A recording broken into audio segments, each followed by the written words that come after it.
মুমিন নাপাক হয়? তা আপনি যে বিবির কাছে যান গোসল ফরজ হয় তখন কি হয়? তখন তো নাপাক। কইন কইন জোরে কইন। বাংলাদেশে সাধারণ মানুষ না 88% বক্তাই তো এই কথা কয়। যখন বিবির কাছে যাবেন গোসল ফরজ হবে, নাপাক হয়ে যাবেন, গোসল করবেন। মুসলমান কখনো নাপাক হয় না, আর কাফের কখনো পাক হয় না। মুমিন কখনো নাপাক হয় না। সহিহ বুখারীর হাদিস, আল্লাহর হাবিব সাল্লাল্লাহু আলাইহি ওয়াসাল্লাম ইরশাদ করেছেন, সুবহানাল্লাহ ইন্নাল মুমিনা লা ইয়ানজুসু হাইয়ান ওয়ালা মাইয়াতা। সব পবিত্রতা আল্লাহর, আমার উম্মতের মুমিন কখনো নাপাক হয় না, জীবিত থাকলেও পবিত্র, মৃত্যুর পরও সে পবিত্র। বলেন সুবহানাল্লাহ। মুমিন কখনো নাপাক হয় না যতক্ষণ ঈমান, আর কাফের কখনো পাক যতক্ষণ কুফর। আমার বিশ্বাস কথাটা বুঝে গেছে। এখন প্রশ্ন হচ্ছে যে আমরা স্ত্রীর কাছে যাই, জান না? আর যাওয়ার মানিও তো বুঝছেন না, আরো খুইলা বলতে হবে। গোসল ফরজ হয় না কেন? নাপাক হয়ে যান বলি না। স্ত্রীর কাছে গেলে গোসল ফরজ হয়, মুসলমান নাপাক হয় না, জুনুব হয়। জুনুব নাপাক তো নাজাস। এটা আসছে কিতাবে যে স্ত্রী সহবাস করলে নাজাস হয় মানুষ না জুনুব। জুনুব কাকে বলে? আম্মাল জুনুব ফাহুয়াল্লাযী ওয়াজাবা আলাইহি গুসলুল জানাবা, যার উপর জানাবাতের গোসল ফরজ হয়েছে তাকে বলা হয় জুনুব। তাহলে আমরা স্ত্রী সহবাস করলে নাপাক হই না, কি হই? জুনুব। গোসল ফরজ। গোসল সুবহানাল্লাহ বলবেন না? আরেকটা মাসালা বলে দিই, এটা শীতকালে দরকার। আর শীত চলে গেল, আগামী শীত আছে না? কন্যা জোরে। বাংলাদেশে একটা কথা আছে, মাগে কাপে বাগে। হ্যাঁ, আর এই চর অঞ্চলে তো শীত মারাত্মক আছে, শহরে নাই, আমাদের কমে গেছে। এখন দেখা যায় মাঘ মাসে যুবক স্ত্রীর সাথে ফিজিক্যাল রিলেশন করছে, গোসল ফরজ না? মাসালা জানা নেই, কষ্ট করে রাত 12টায় উঠে পুকুরে যায়, ঠক ঠক করে কাঁপে আর গোসল করে। কে কইছে তোমার এই কষ্ট করতে? চুপচাপ ঘুমায় থাকে। সাথে সাথে কি গোসল ফরজ? কখন ফরজ? ইদা দাখালা ওয়াক্তুল ফাজরে, ফজরের টাইম যখন এন্ট্রি হবে তখন গোসল ফরজ।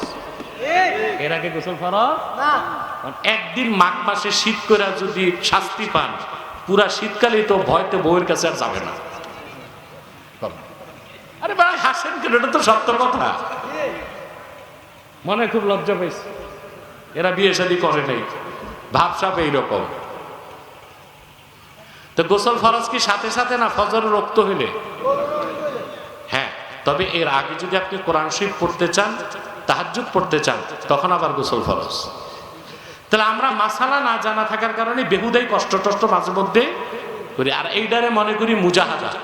এটা মুজাহাদা না, এটা তো নিজের কষ্ট নিজে করলেন। কথা বলেন।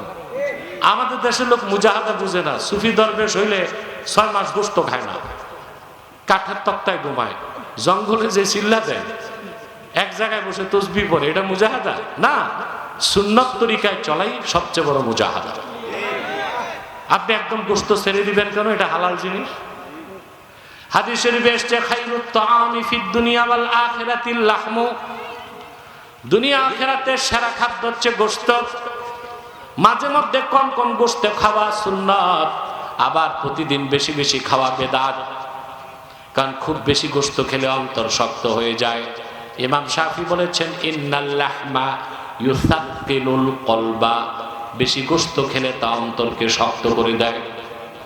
তাহলে একদম গোশত ছেড়ে দাও সুন্নতের খেলাফ, আবার প্রতিদিন বেশি বেশি গোশত খাওয়াও সুন্নতের খেলাফ।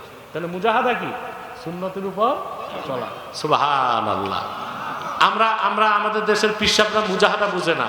গোশত খাবে না, গোশত ছাড়া খিচুড়ি খাবে, কাঠের তক্তায় ঘুমাবে, বুঝলেন? এর নাম দিয়েছে মুজাহাদা। আর কাপড় যেটা পরবে 3 মাস ধুবে না।